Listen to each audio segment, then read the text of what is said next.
Bismillahirrahmanirrahim. Assalamu alaikum viewers. Today the topic of my presentation is organization development process. आज हम इस process में देखेंगे कि व्हाट इज ऑर्गेनाइजेशन डेवलपमेंट, इसके डेफिनेशन क्या है, इसके प्रोसेस क्या है, किस तरह करने, क्यों कि ऑर्गेनाइजेशन डेवलपमेंट की ज़रूरत होती है और एचआर रोल का रोल इसमें क्या है. So all these things will be viewing one by one. So let's start with our presentation. तो इसमें मैं आपको स्क्रीन शेयर करता हूँ, तो आप देखिएगा कि what are these things.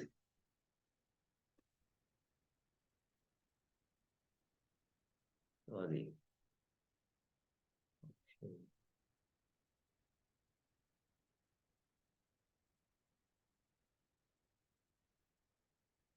ये ऑर्गेनाइजेशन डेवलपमेंट हम यहीं से आप स्क्रीन अब देख रहे हैं. You can start, we can start here. तो ऑर्गेनाइजेशन डेवलपमेंट सबसे पहले my introduction. I am Naveed Anwar.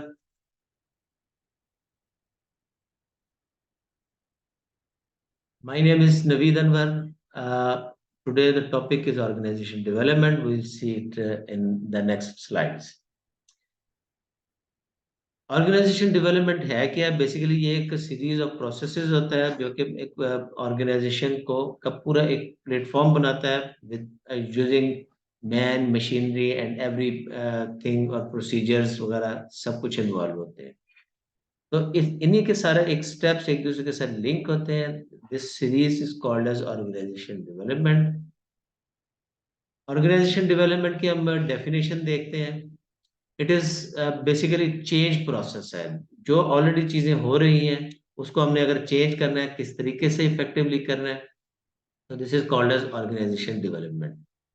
So it is a process of making changes within an organization system to help it perform more effectively. Efficiency बढ़ाने के लिए ये organisation development की जरूरत होती है. अब ये कैसे किया जाता है? सबसे पहले हम इसको इवेल्युएट करेंगे what is the concerns, problems जिसकी वजह से चेंज की जरूरत है. तो assessing and altering the current operations to solve the problems and align organisation strategies and goals with their environment. तो हमारे जो हमें जो डेटा कलेक्ट की है, जो प्रॉब्लम्स आ रही हैं हमारे ऑपरेशंस में, कंसर्न्स आ रही हैं, तो उसको हमने एड्रेस करना है, चेंज लानी है. तो इसी को हम सारा कहते हैं ये ऑर्गेनाइजेशन डेवलपमेंट है. ऑर्गेनाइजेशन डेवलपमेंट अगर देखा जाए तो इसके बेसिक दो पार्ट्स है, hard side and soft side. Structured और hard side include goals, systems and strategy. अब गोल अगर अच्छा मोटिवेशनल गोल है कंपनी के और लोगों के लिए के जो इंडिविजुअल गोल्स हैं वो मोटिवेशनल है कि वो ज्यादा अच्छा परफॉर्म करेंगे, रिजल्ट्स अच्छे देंगे, तो अच्छे उन्हें उन्हें भी मतलब बेनिफिट्स ज्यादा मिलेंगे. तो लोगों के गोल अच्छे होंगे, मोटिवेशनल गोल है, तो company organisation will definitely grow. इसी तरह सिस्टम एक ऐसे सिस्टम है जिसमें कोई कॉम्प्लेक्सिटी नहीं है, सिंपल प्रोसीजर्स हैं और उसमें कोई फ्लॉज कम से कम है और उसमें कॉस्ट इफेक्टिवनेस भी है. तो ये सारी चीजें मिलाकर एक अच्छे सिस्टम बनाती हैं और अच्छा सिस्टम होगा तो डेफिनेटली कंपनी ग्रो करेगी. इसी तरह का सिस्टम के साथ साथ स्ट्रेटेजी भी इंक्लूड होती है. तो these are the hard sides of the organisation development. अगर ऑर्गेनाइजेशन डेवलपमेंट की ये साइड अगर अच्छी है तो लोग और अच्छा काम करेंगे, दैट इज सॉफ्ट साइड. तो लोगों को डेवलप करना और उनके बिहेवियर्स जो कहा जाता है कि वो करें और उसको एक्ट करें, चीजों पर इम्प्लीमेंटेशन अच्छी करें, तो definitely create a performance culture. तो basically soft side relies on the perceptions and refers to the people behavior and culture. और इसी तरह दूसरी चीजें लोगों के साथ जो भी चीजें, उनकी डेवलपमेंट, उनके बिहेवियर्स, उनका कल्चर और उनके कैरेक्टरिस्टिक्स, ये सारी रेफर करती है सॉफ्ट साइड. तो अगर हमने हार्ड साइड यानी कि सिस्टम और स्ट्रेटजीज और गोल्स तो बड़े अच्छे बना लिए, लेकिन लोगों को उनके मुताबिक ट्रेन नहीं किया, एक कल्चर डेवलप नहीं किया हमने अपना, जिसे हम परफॉर्मेंस कल्चर भी कह सकते हैं, तो उनके बिहेवियर को मॉडिफाई नहीं किया तो कोई फायदा नहीं। तो organisation development is a complete process, that's why कि it is under the HR department, कि ना सिर्फ सिस्टम को हमने चेंज करना है बल्कि लोगों को भी अकॉर्डिंग टू द सिस्टम हमने डेवलप करना है। तो इसमें क्यों इस ऑर्गेनाइजेशन डेवलपमेंट अप्रोच यूज की जाती है, उसकी वजूहात सिंपल है कि कोई भी चेंजेस हमने लानी है तो डेफिनेटली वहां पर हमें, अगर हमें कोई चेंज पॉजिटिव नजर आती है, मार्केट चेंज हो रही है और उसमें हमें पता है कि हम अगर ये चेंज नहीं लाएंगे तो डेफिनेटली हम आहिस्ता आहिस्ता पीछे चले जाएंगे, और आहिस्ता आहिस्ता क्या आजकल की डायनेमिक मार्केट में बड़ी तेजी से डिक्लाइनिंग में कंपनियां चली जाती हैं। तो डिक्लाइनिंग रोकने के लिए या फिर ग्रोथ के लिए ये बहुत जरूरी है कि ऑर्गेनाइजेशन डेवलपमेंट एक कॉन्टिन्यूस प्रोसेस के तौर पर यूज की जाए। अब ऑर्गेनाइजेशन डेवलपमेंट क्योंकि जैसे इसको हम देखते हैं कि ये नंबर वन, जैसे पहले भी बात की कि ये प्रोडक्टिविटी एनहांस करने के लिए, कॉस्ट रिडक्शन के लिए, और अपने आप को कॉम्पिटिटिव बनाने के लिए as compare with the competitors, अगर हमने कॉम्पीट करना है मार्केट में तो हमें ये लानी पड़ेगी, ऑर्गेनाइजेशन डेवलपमेंट अप्रोच यूज करनी पड़ेगी। एचआर मैनेजर्स को ये स्टेप्स लेने हैं कि कंटिन्यूअसली जो चीजें हमें हैम्पर कर रही हैं उनको रिड्यूस करें, जो चीजें हमारे लिए बेहतर है, न्यू एनवायरनमेंट आ रही है तो उसको अडॉप्ट जितनी जल्दी करते हैं वो करें। तो नेक्स्ट स्टेप भी यही है, adopting to internal shifts and market changes, internal external जो चेंजेस आ रही हैं उसको हमें देखते हुए हमें अपनी ऑर्गेनाइजेशन के प्रोसीजर्स और लोगों को डेवलप करना चाहिए। Lastly is improving the work environment, एक अच्छी एनवायरनमेंट, एक मोटिवेशनल एनवायरनमेंट जो कि लीड करे towards the productivity of the people, individual people की प्रोडक्टिविटी इंक्रीज होगी तो definitely productivity of the organisation increase होगी। तो this is very important part. अब अगर ऑर्गेनाइजेशनल डेवलपमेंट प्रोसेस को हम देखें, ये अगले फ्यू स्लाइड्स में देखेंगे, तो ये एक पूरा प्रोसेस होता है जिसमें लोगों को और प्रोसीजर्स को हमें लेकर चलना होता है, तो किस तरह प्रोसीजर हम चेंज करें और उसको ये किया है। तो बेसिकली 5 स्टेप्स इसमें इन्वॉल्व होते हैं। तो organisation development involves entering, diagnosing, intervening, evaluating and terminating, ये 5 स्टेप्स इसमें इन्वॉल्व। अब अगर इन 5 स्टेप्स को अगर देखा जाए तो इसमें सबसे पहले हम क्या करते हैं कि रिकग्नाइजिंग द इश्यूज। तो सबसे पहले हमारी जो ऑर्गेनाइजेशन डेवलपमेंट प्रोसेस है वो स्टार्ट इससे होता है कि इश्यूज क्या है, कंसर्न्स क्या है। अच्छी चीजें हम कर रहे हैं, फाइन, उसे कंटिन्यू करें। जो बुरी चीजें हैं उसको डाटा कलेक्ट करें, रिकग्नाइज करें कि इश्यू है क्या है और उसका कितना इम्पैक्ट है हमारे रिजल्ट्स पर, हमारी ऑर्गेनाइजेशन के रेवेन्यूज पर, और इसके डेफिनेटली प्रोडक्टिविटी पर। तो फिर जहां पर जो चीजें चेंज करने की जरूरत है उसको चेंज करना चाहिए। जब हम इश्यूज को रिकग्नाइज कर लेते हैं then is diagnosing is important. Diagnosing में हम ये गैदरिंग ऑफ डाटा और communication in the form of reports और फॉर्मेट्स वगैरह की सूरत में हम अपने कम्युनिकेट करते हैं अपने मैनेजर्स को डायरेक्टली, या मैनेजर्स एचआर को के साथ कम्युनिकेट करते हैं। दिस इज वेरी इंपॉर्टेंट कि एचआर का रोल अब इसमें बहुत ज्यादा हो जाता है कि जो कंसर्न छोटे छोटे आ रहे हैं वो कंटिन्यूसली बेसिस पर इन द फॉर्म ऑफ डाटा अपने पास रखें, तो जो इंपॉर्टेंट इश्यूज हैं उनको फौरी तौर पर एड्रेस करने की कोशिश करें with the help of their line management और जो कंसर्न डिपार्टमेंट्स हैं। अब जब एक दफा ये डायग्नोज हो जाती है और उसका प्रोसीजर डेवलप हो जाता है कि क्या चीजें इंपॉर्टेंट है, चेंज क्या हमें लानी है, तो this change is called intervention. Intervention is a then full-fledged plan. It is plan of action. What is it to be implemented as per diagnosed needs. तो उसके मुताबिक हम जो चेंजेस लाते हैं उसको हमने इम्प्लीमेंट करना है। This is called intervention. Intervention के बाद अगर ड्यूरिंग इंटरवेंशन जब हम वो चेंज ले आते हैं या प्लान करते हैं तो हम हमें ये देखना होता है कि क्या ये वाकई काम करेंगी या कर रही है कि नहीं। After the implementation evaluation is very important. तो ये डायग्नोजिंग और इवेल्युएशन ये एचआर डिपार्टमेंट का मेजर पार्ट है, यानी डाटा एनालिसिस।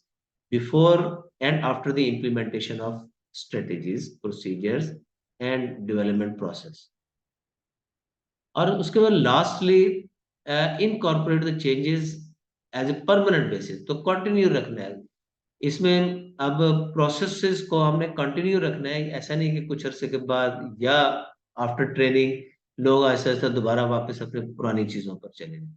तो इसको अगर हमने कंटिन्यू रखना है तो इसकी कंटिन्यूस इवेल्युएशन होती रहनी है, तो परफॉर्मेंस एनालिसिस इज इम्पोर्टेंट। तो this is organisation development process. अब अगर हम देखते हैं कि एग्जाम्पल्स की हैं ऑर्गेनाइजेशन डेवलपमेंट की, तो कुछ एग्जाम्पल्स सबसे इम्पोर्टेंट तो जो technology day by day change हो रही है उस वहां पर हम सबसे ज्यादा तो यही नजर आते हैं। Techno structural intervention is most common. तो जब टेक्नोलॉजी चेंज होती है तो हर कंपनी अपने अपना रिसोर्सेज के मुताबिक जितनी जल्दी आ जाती है आगे न्यू टेक्नोलॉजी की तरफ, तो उनकी प्रोडक्टिविटी उतनी बढ़ती है। तो ये हमने बहुत सी जगह देते हैं। आप मोबाइल सर्विसेज में देख लें, मोबाइल एप्लीकेशंस हैं, हमारे कंप्यूटर आईटी डिपार्टमेंट है, और उसके अलावा एवरी इंडस्ट्री अब बड़ी तेजी से चेंज हो रही है, खास तौर पर टेक्नोलॉजी चेंजेस की वजह से। और इसी तरह ऑर्गेनाइजेशनल रीडिजाइन, समटाइम जब ऑर्गेनाइजेशन एक कॉम्प्लेक्सिटी आ जाती है और उसमें फ्लॉज काफी हो जाते हैं, तो बजाय इसके कि छोटे छोटे चेंजेस लाने के, तो रीडिजाइन कर देना चाहिए उसे, दोबारा नए सिरे से उसको चेंज करना चाहिए। तो ये भी बड़ी कॉमन है। इसी तरह आउटसोर्सिंग फॉर कॉस्ट रिडक्शन। अब आजकल क्या कि पहले भी ये होता था, लेकिन अब ये बड़ी कॉमन हो गई कि बजाय इसके कि हम अपने डिपार्टमेंट्स डेवलप करें, तो कंसल्टेंट्स हायर करें जो कि ज्यादा इंडस्ट्री के साथ लिंक्ड होते हैं और ज्यादा कॉम्पिटेंसी होती है और उनके ज्यादा मोर स्पेशलाइज अपना फील्ड में होते हैं। तो उनसे लिए तो वो इफेक्टिवनेस भी ज्यादा आती है और उसमें कॉस्ट भी कम होती है। इसी तरह कॉर्पोरेट एनवायरमेंटल इनिशिएटिव्स, तो कुछ कंपनी अपनी गुडविल के लिए एनवायरमेंट इनिशिएटिव्स लेती हैं, या तो जो नेगेटिविटी या कुछ negative aspects of the industry होते हैं उसको मिनिमाइज करें, या फिर अ, कोई अच्छी चीजें खुद से, मतलब ये मुआशरे के लिए या एनवायरनमेंट के लिए हम ज्यादा बेहतर हम कोई चीजें दे सकते हैं। तो वो it may not be directly linked with the product और services, but for the benefit of the environment. तो ये कॉर्पोरेट एनवायरमेंटल इनिशिएटिव्स लिए जाते हैं जो कि कंपनी की गुडविल को शो करते हैं।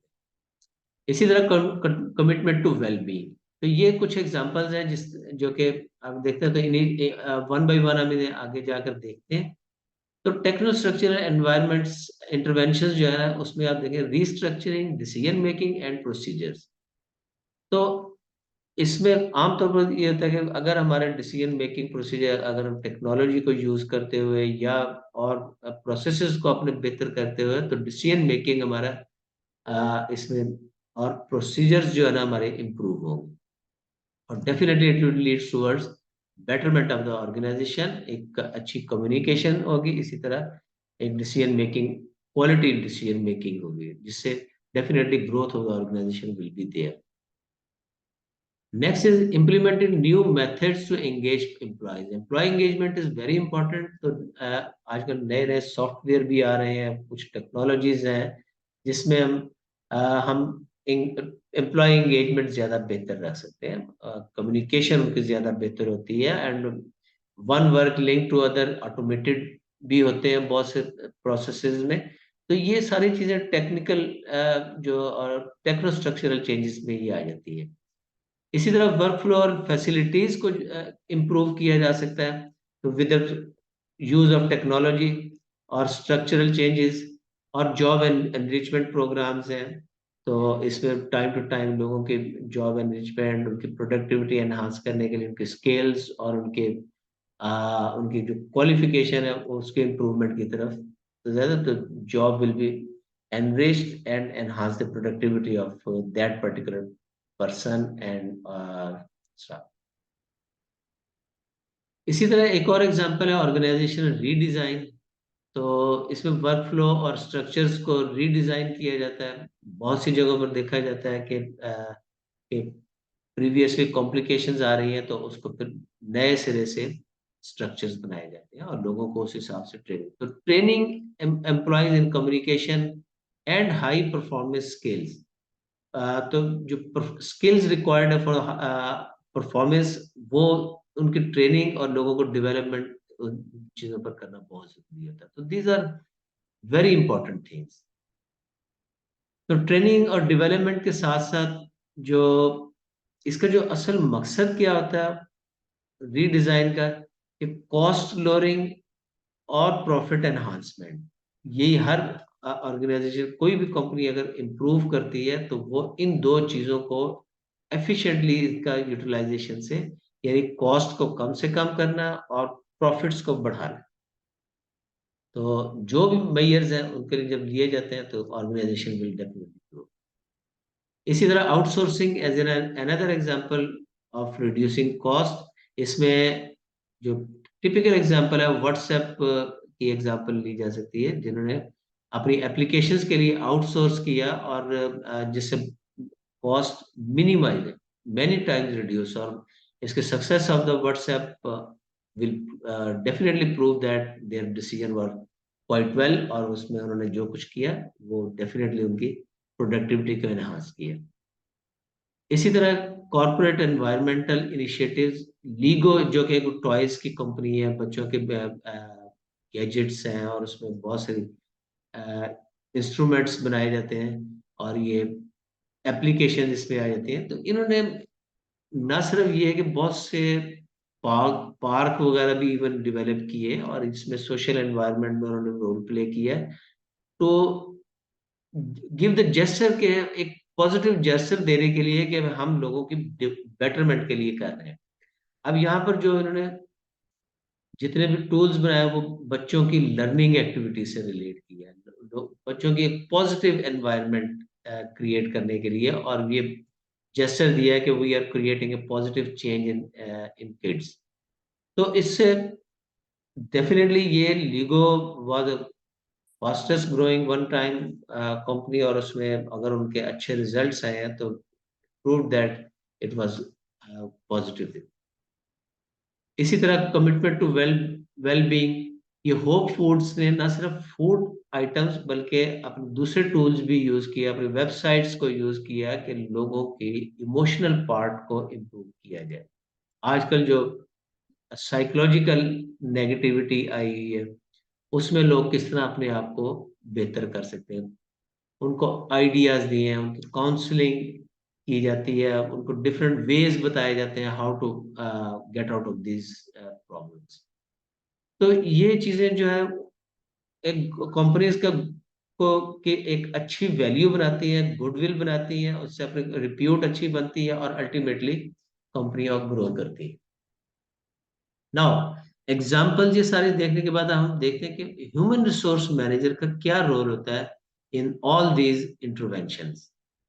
अब ये ऑर्गेनाइजेशन डेवलपमेंट या ऑर्गेनाइजेशन चेंज के लिए ह्यूमन रिसोर्स क्या करता है और क्या कॉम्पिटेंसीज होनी चाहिए। ये एक ही स्लाइड में मैंने ये दो चीजें इकट्ठी इसलिए की है कि अब ये देखना ये है कि roles and responsibilities human resource manager या ह्यूमन रिसोर्स डिपार्टमेंट की क्या होती हैं, और इस हिसाब से इनके नीचे जो स्किल्स रिक्वायर्ड क्या है, स्किल्स एंड क्वालिफिकेशन क्या रिक्वायर्ड होती है। तो start with the organisation development specialist role and responsibilities.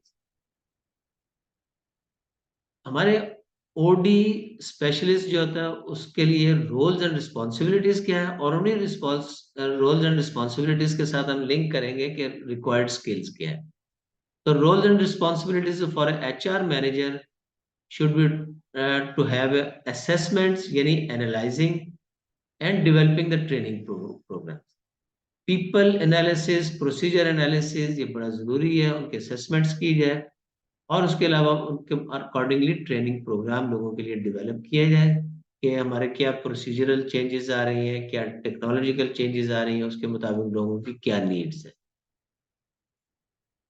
Next is facilitating change management efforts. अब चेंज जो भी आई है अब उसको चेंज को मैनेज करना है, लीडरशिप डेवलपमेंट उस हिसाब से करनी है, उनको कोचिंग करनी है, उनके लीडर्स अपने लोगों को किस तरह इस चेंज को फैसिलिटेट करते हैं और किस तरह उनको हेल्प एंड सपोर्ट देते हैं। तो फैसिलिटेटिंग चेंज मैनेजमेंट के बाद आ जाता है कि परफॉर्मेंस मैनेजमेंट प्रोग्राम्स डेवलप करना, ये एचआर मैनेजर का काम होता है कि वो एक अच्छे परफॉर्मेंस मैनेजमेंट प्लान्स लाए और उसको प्रोग्राम्स डेवलप करें और उसे इफेक्टिवली इम्प्लीमेंट करें through their organisation leaders and departments. इसके बाद यही चीजें coaching of managers and employees, managers की डायरेक्टली कोचिंग, ये एचआर का रोल होता है। और उसमें जब उनको प्रोसीजर्स दिए जाते हैं, उनको गाइडलाइंस दी जाती हैं, उनको तमाम ये इसमें रोल्स एंड रिस्पॉन्सिबिलिटीज क्लैरिटी के साथ दी जाती है, तो यही उनकी एक अच्छी कोचिंग होती है। और आगे जो डिपार्टमेंटल हेड्स अपने एम्प्लॉयज को किस तरह बेहतर कोच करते हैं। और लास्ट में ये डेटा एनालिसिस और creating reports for the concern person, तो वहां से फिर रिपोर्ट्स के बेसिस पर जो ऑर्गेनाइजेशन चेंजेस रिक्वायर्ड है उसको हम कन्विंस करना चाहिए। तो ये ऑर्गेनाइजेशन जो डेवलपमेंट के लिए एचआर का रोल्स एंड रिस्पॉन्सिबिलिटीज क्या है। तो इस हिसाब से आप रोल्स एंड रिस्पॉन्सिबिलिटीज के हिसाब से देखा जाए तो what are the skills and qualification required, these are. तो सबसे पहले द मोस्ट इम्पोर्टेंट थिंग के प्रोसेस को समझना चाहिए कि इंडिविजुअल ऑर्गेनाइजेशनल बिहेवियर क्या होता है, मुख्तलिफ चीज़ों से चेंजेस से क्या इम्पैक्ट आता है लोगों पर, और प्रोसीजर्स कैसे इफेक्ट करते हैं। तो लोगों को अंडरस्टैंड करना और फिर ये बढ़े तो ज़ाहिर इट मीन्स कि ऑर्गेनाइजेशन बिहेवियर और डेवलपमेंट थ्योरीज, इसको समझना बहुत जरूरी है एचआर में।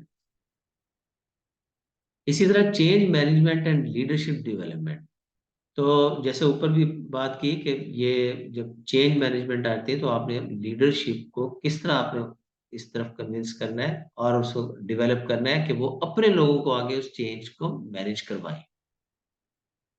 इसी तरह effective communication, communication is very important. जब आप कोई डाटा कलेक्ट करते हैं तो उसकी इफेक्टिव कम्युनिकेशन होनी चाहिए, लोगों की बात सुनना, उनको फीडबैक देना, अप्रेजल, एवरीथिंग, ये सारी चीजें जो है ना ये कम्युनिकेशन में आ जाती है। और अगर कहीं कोई कॉन्फ्लिक्ट्स होते हैं तो कॉन्फ्लिक्ट मैनेजमेंट ये बड़ी इंपॉर्टेंट स्किल है for HR management. Then is analytical and critical thinking skills, तो क्या चीजें इंपॉर्टेंट है, उनको कैसे रिएक्ट करना है, किस तरह उनको चेंज लाना है, तो ये सारी स्किल्स एक एचआर मैनेजर में होनी चाहिए। तो most important is analytical skill. तो देखना चाहिए कि क्या सेंस करना चाहिए, what are the negativities are creating in the organisation, तो उसे किस तरह रोक सकते हैं। इसी तरह अगर पॉजिटिव चीजें हैं उसको किसे अप्रिशिएट करें। तो इसी तरह रेगुलेटरी एंड कंप्लायंस नॉलेज ये होनी चाहिए कि क्या चीजें हम कर सकते हैं, लीगल क्या इश्यूज हैं, कंप्लायंस वगैरह सब कुछ देख करके what are required for the particular organisation या पर्टिकुलर जॉब, तो वहां पर क्या कुछ किया जा सकता है। तो ये जब रोल्स रिस्पॉन्सिबिलिटीज को स्किल्स के साथ मैच करेंगे तो मैनेजर एक एचआर मैनेजर एक अच्छे तरीके से ऑर्गेनाइजेशन को डेवलप कर सकता है। तो जब ये सारी चीजें आती है तो एचआर मैट्रिक्स डेवलप किए जाते हैं। HR matrix for organisation development, ये डिफरेंट पैरामीटर्स से देखते हैं कि क्या चीजें इंपॉर्टेंट है, तो उसे उनकी मेजरमेंट कैसे की जा सकती है, इनको एक स्टेटिस्टिकल फॉर्म में कैसे लाया जा सकता है। तो ये एक एचआर मैनेजर का रोल होता है। तो एचआर मैट्रिक्स हम देखते हैं कि ऑर्गेनाइजेशन डेवलपमेंट के लिए क्या इसका रोल होता है।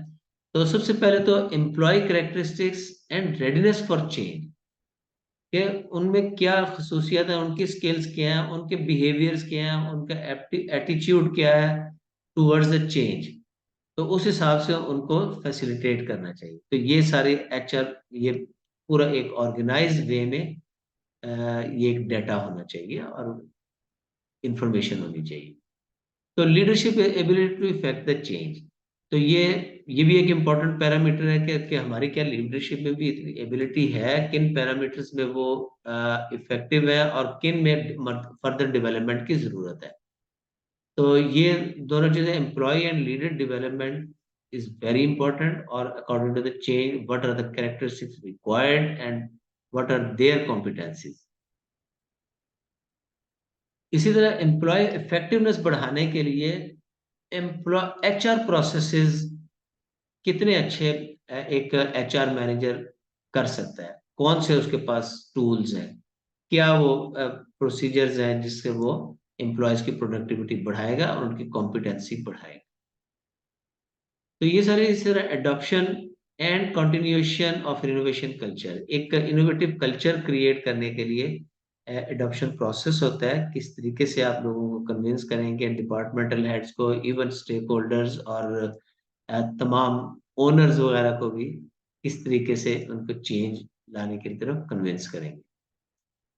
इसी तरह employee empowerment and support for wellness at work, ये बड़ी इंपॉर्टेंट। तो ये सारे एचआर मैट्रिक्स हैं जो कि एचआर को डेवलप करने चाहिए फॉर ऑर्गेनाइजेशन डेवलपमेंट। अब हम आ जाते हैं असल 5 स्टेजेस ऑफ ऑर्गेनाइजेशन डेवलपमेंट, ये पूरा प्रोसेस है। तो यही 5 पहली स्लाइड शुरू की स्लाइड्स में भी मैंने डिस्कस किया था। तो नंबर 1, एंटरिंग एंड कॉन्ट्रैक्टिंग। सबसे पहले हम किस तरह एंटर होते हैं, तो to evaluate what is the problem, क्या कंसर्न्स आ रहे हैं, इश्यूज क्या आ रहे हैं।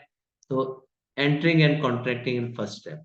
देन डायग्नोजिंग, जब हम इश्यूज को कुछ सिर्फ विजिबल तो होते हैं, लेकिन अब हमने डायग्नोज करना है उनका इम्पैक्ट क्या है, क्या उनमें से वाकई वो इम्पैक्टफुल भी है कि नहीं, और किस हद तक इम्पैक्ट है उनका रिजल्ट्स पर। Then intervening and taking action, तो जब हम डायग्नोज कर लेते हैं तो उसके बाद हमने एक्शन प्लान बनाना है, एक्शन स्टेप्स लेने हैं, what we have to do, पूरा एक स्ट्रक्चर्ड प्लान बनाकर हायर मैनेजमेंट और स्टेक होल्डर्स के पास वापस लेकर जाना है कि what we have to do. जब इम्प्लीमेंटेशन हो जाता है तो उसकी इवेल्युएशन एंड फीडबैक, ये एचआर का काम। लास्टली 5th नंबर पर ये टर्मिनेशन एंड एग्जिट, तो जब कंप्लीट हो जाता है तो उसे कंटिन्यूएशन फेज में लेकर रखना है और then hand over to the department के भी अब आप कहिएगा, लेकिन एचआर की इन्वॉल्वमेंट कहाँ पर कंटिन्यू रहेगी to evaluate whether these changes are being implemented और नॉट। और अगर इवन इवेल्युएटिंग रीडायग्नोजिंग के कोई इसमें मजीद प्रॉब्लम्स तो नहीं आ रही, तो उसको फिर किस तरह एड्रेस किया जा सकता है। तो हम वन बाय वन स्टार्ट में देखते हैं। सबसे पहले हम देखते हैं एंटरिंग एंड कॉन्ट्रैक्टिंग। तो इसके लिए सबसे पहले तो ये देखा जाता है इश्यूज हैं क्या, आइडेंटिफाई इश्यूज फॉर इम्प्रूवमेंट, कि क्या चेंजेस हम लाएं कि ये हमारा प्रोसेस इम्प्रूवमेंट होगा, कंपनी प्रोडक्टिविटी की तरफ जाएगी और ग्रोथ की तरफ, और उनके डेफिनेटली ओवरऑल जो रिटर्न और इन्वेस्टमेंट है वो बेहतर होंगे। इसी तरह कोलैबोरेटिंग विद द लीडर्स और मैनेजर, जिस वक्त इश्यूज आते हैं तो उसके बाद फिर इन जॉइंट एफर्ट होती है विद लाइन मैनेजमेंट, जो head of the department, different departments हैं, उनमें जो कंसर्न्स प्रॉब्लम्स उनके लीडर्स से, उनके मैनेजर से के साथ मिलकर काम करें, आप उन्हें कम्युनिकेट करें कि क्या इश्यूज हैं, और उनसे आइडियाज लें कि इन इश्यूज को हम किस तरह एड्रेस कर सकते हैं, क्या वाकई ये इश्यूज हैं भी या नहीं भी हैं। तो उसको इवेल्युएट करना है, it's a joint venture basically. And lastly assessing the situation and determining the expectation, कि अब आगे अगर हम कुछ चेंज करते हैं तो क्या एक्सपेक्टेशंस है, क्या इन चेंजेस से क्या इफेक्ट आएंगे। तो after entering, diagnosing is important. जब एक दफा इश्यूज कुछ सामने आ जाते हैं, सरफेस आउट हो जाते हैं, तो ब्लाइंडली उनको चेंज नहीं करना, बल्कि एक data analysis is very important, gathering and organising the data, data को कम्युनिकेट करें विद सिस्टम, और उसके अपने उनके लाइन मैनेजर्स और टीम के साथ डिस्कस करके then diagnose whatever which one is most important. तो कौन से क्रिटिकल एस्पेक्ट्स हैं जिनको फौरी तौर पर और प्रायोरिटी पर चेंज करने की जरूरत है। इसी तरह न सिर्फ ये है कि टीम्स और सिस्टम, बल्कि ऑल स्टेक होल्डर्स के साथ ये डायग्नोजिंग शेयर करनी चाहिए और उनके साथ मिलकर ये डायग्नोजिंग करनी चाहिए। तो diagnosing is the second part which is very important. और इसमें एचआर का रोल एक स्ट्रक्चरल चेंज लाने के लिए बहुत जरूरी होता है कि हमें क्या चीजें रिक्वायर्ड है इस वक्त चेंज लानी। तो उसके एक फॉर्मेट डेवलप करें कि how to make the changes. इसी तरह इंटरवीनिंग एंड टेकिंग एक्शन। जिस वक्त एक तरह डायग्नोज हो जाती है तो डेफिनेटली इम्प्लीमेंट करना है, उसको चेंज लानी है। चेंज लाने के लिए क्या हमने स्ट्रेटेजी अपनानी है और क्या क्या चेंजेस लेकर आएंगे। Once the change is plan, तो उसका जो एक्शन स्टेप्स है उसको इम्प्लीमेंट करना है। और with the help of departmental heads, concern departments और कंसर्न टीम्स। और उसके बाद क्लासिफाइंग द इंटरवेंशंस के किस हद तक वो उसकी इम्पोर्टेंस है। अब classification are based on the focus, ये फोकस उसका कितना है, intensity in the form of results, और उसका किस किस्म के टाइप क्या है। तो अकॉर्डिंगली इसे क्लासिफाई करना चाहिए एंड अकॉर्डिंगली इसे इम्प्लीमेंट करना चाहिए और उसे उसी तरह लोगों को डेवलपमेंट करनी चाहिए। जब एक दफा इम्प्लीमेंटेशन हो जाती है तो evaluation and feedback is again a very important factor कि क्या क्या इम्प्लीमेंटेशन सही हो रही है और क्या इम्प्लीमेंटेशन से अगर सही हो रही है तो रिजल्ट्स क्या सही आ रहे हैं या उसको मजीद चेंज करने की जरूरत है। तो analysing the outcomes and desired change, हमें ये देखना है कि जो डिजायर्ड चेंज हम सोच रहे थे क्या वो डिजायर्ड चेंज आ भी रही है कि नहीं। अगर नहीं आ रही तो इसका मतलब हमने उसमें कुछ ना कुछ कोई इफेक्टिवनेस नहीं थी, तो उसको मजीद चेंज करने की जरूरत है। इसी तरह रेगुलर रिव्यूज देखते रहना चाहिए कि जो हम काम जो हमने इम्प्लीमेंट किया है तो वो किस हद तक ये चेंजेस आ रही हैं और उसे मजीद लोगों को उनकी ट्रेनिंग डेवलपमेंट या चेंजेस क्या मजीद रिक्वायर्ड है। इसके लिए बहुत से टूल्स हैं। किक पैक्ट्रेट जो मैंने भी हमेशा ज्यादा यही अप्लाई किया है। तो इसके 4 लेवल्स ऑफ इवेल्युएशन जो है ये बड़े इंपॉर्टेंट है। तो नेक्स्ट स्लाइड में हम देखते हैं कि ये क्या है। तो इवेल्युएशन और फीडबैक के लिए kick पैट्रिक्स 4 level of evaluation is very very effective tool. इसमें मैं यहाँ पर आपको सिर्फ यही कहूंगा, इसके अगर स्टार्ट में देखा है, नंबर 1 रिएक्शन, लोगों को जब कोई चेंज आती है, जब हम कोई चेंज सजेस्ट की जाती है तो सबसे पहले लोग ये सोचते हैं कि हमारा क्या इसमें फायदा है या नुकसान है। तो कुछ लोग ये समझते हैं जब चेंज आती है कि शायद अब ये जनाब हमारे जरूरत कम हो गई, हमें निकाल दिया जाएगा, नए लोगों को लाया जाएगा। तो इट्स तो यहाँ पर सबसे पहले लोगों का रिएक्शन देखना चाहिए। फिर अकॉर्डिंगली ये देखना चाहिए अकॉर्डिंगली इनकी आगे लर्निंग की क्या नीड्स है, क्या वो उन्होंने लर्न क्या किया है या क्या लर्न कर सकते हैं, क्या उनकी लर्निंग लेवल क्या है, अकॉर्डिंग टू द चेंज वो किस लेवल पर है और क्या उनकी नीड्स है। और फिर उसके मुताबिक उनका लोगों का अपना बिहेवियर क्या है, उनके मैनेजर्स का की क्या अंडरस्टैंडिंग है कि उनके लोग का लर्निंग लेवल क्या है। और लोग जो एचआर मैनेजर या दूसरे लोग परसीव क्या कर रहे हैं कि उनमें ये चेंजेस क्या इफेक्ट। देन थर्ड लेवल जो है ना उनका ये बिहेवियर आ जाता है। तो बिहेवियरल चेंज किस तरह हमारे रिजल्ट्स में इम्पैक्ट कर रहे हैं। अगर जिन चीजों की रिक्वायरमेंट है, लर्निंग भी उन्होंने कर ली लेकिन इम्प्लीमेंट नहीं किया, एक्शन स्टेप्स और बिहेवियर लोगों का चेंज नहीं हुआ, मैनेजर्स का चेंज नहीं हुआ, तो वो फिर डेफिनेटली इम्प्लीमेंटेशन रिजल्ट्स भी नहीं आएंगे। तो ये सारे स्टेप बाय स्टेप जब हम लेकर चलेंगे, इवेल्युएशन और feedback on the basis of Kirkpatrick 4 level model लेकर चलेंगे, तो इसका अल्टीमेटली जो फोर्थ स्टेप है, इम्पैक्ट दैट इज रिक्वायर्ड, तो वो हमें इम्पैक्ट बेहतरीन इम्पैक्ट आएगा। अगर रिएक्शन पहले देखेंगे लोगों का रिएक्शन क्या है, उनको मोटिवेट करें कि this is required for the industrial growth, और अगर इंडस्ट्री की ग्रोथ या ऑर्गेनाइजेशन ग्रोथ बेहतर होगी तो डेफिनेटली इसका इम्पैक्ट भी लोगों पर ही आएगा। हम अच्छी सैलरीज दे सकते हैं, हम आपको फैसिलिटेट कर सकते हैं, आपकी क्विक प्रमोशंस हो सकती हैं। अब उसके लिए मोटिवेट करना है कि लर्निंग रिक्वायरमेंट्स क्या है।